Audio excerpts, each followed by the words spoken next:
एवढ्या बाहेर कडक ऊन पडले आहे, तर सगळ्यांना मँगो मस्तानी प्यायला फार मज्जा येईल ना. आपल्याला वाटत असेल की मँगो मस्तानी खूप अवघड आहे घरी बनवायला, पण मैत्रिणींनो, एकदम सोप्या पद्धतीने ती कशी बनवायची ती मी तुम्हाला सांगते. सगळ्यात अगोदर आपण बाजारातून छान आंबे आणून घ्यायचे.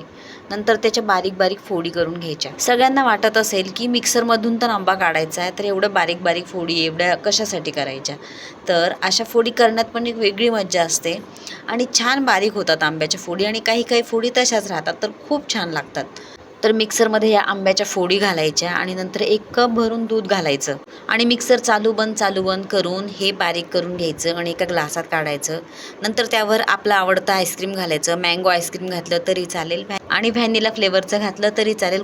खूप मस्त लागते ही मँगो मस्तानी. तुम्ही नक्की ट्राय करा आणि रेसिपी जर आवडली तर मला लाईक, शेअर, कमेंट जरूर करा आणि मस्त थंडगार मँगो मस्तानीची मज्जा घ्या. आपण लवकरच भेटूया मैत्रिणींनो एक नवी रेसिपी घेऊन. बाय.